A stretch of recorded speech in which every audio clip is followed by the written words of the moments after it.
पाकिस्तान के middle order batter Iftikhar Ahmed का कहना है कि लेजेंड क्रिकेटर्स का टीवी पर बैठकर कौमी टीम के लिए नेगेटिव बातें करना मुनासिब नहीं है। टेस्ट क्रिकेटर इफ्तिखार अहमद ने मीडिया से गुफ्तगू करते हुए कहा कि लेजेंड क्रिकेटर्स की तनकीद खिलाड़ियों की परफॉर्मेंस पर असरअंदाज होती है। ऑस्ट्रेलियन टूर पर कौमी टीम के लिए नेक ख्वाहिशात हैं। पाकिस्तान टीम नौजवान खिलाड़ियों पर मुश्तमिल है, यंग बॉलर्स हैं, इन्हें भरपूर सपोर्ट की जरूरत है। हमारे खिलाड़ी ड्रॉप इन पिचेस पर खेलने के आदी नहीं हैं। उन्होंने कहा कि मुश्किल होगी, लेकिन पाकिस्तान टीम में बड़े नाम हैं जिससे बड़ी इनिंग्स की उम्मीद है। बाबर आजम, मोहम्मद रिजवान, सरफराज अहमद, कप्तान शान मसूद, इमामुल हक, तमाम ही प्लेयर्स परफॉर्म करते हैं।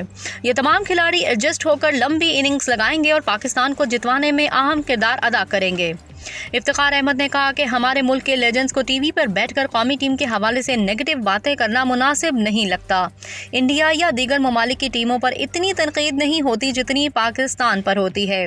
जब साबिक क्रिकेटर्स मनफी बात करते हैं तो खिलाड़ियों पर बुरा असर पड़ता है। जो खिलाड़ी परफॉर्म कर रहा होता है वो भी नहीं कर पाता। लेजेंड क्रिकेटर्स खिलाड़ियों की तकनीक और मुस्बत बातें करें तो खिलाड़ी इनको सुनते हैं, वो इस पर अमल भी करेंगे। उन्होंने कहा कि मेरी एक्स प्लेयर से दरख्वास्त है कि टीम के लिए मुस्बत बात किया करें। इफ्तिखार अहमद ने कहा कि नेशनल T20 कप को एंजॉय कर रहा हूं। इवेंट में तीसरी 50 लगाई है। वहाब रियाज को कोयटा में लगाए गए 6 छक्के टीम में आने का रास्ता नहीं रोकेंगे। वहाब रियाज अच्छे चीफ सेलेक्टर के साथ बेहतरीन क्रिकेटर भी हैं।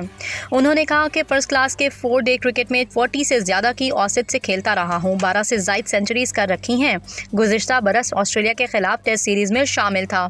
अब बाहर होने के बाद कोशिश है कि दोबारा टेस्ट क्रिकेट में आ सकूं।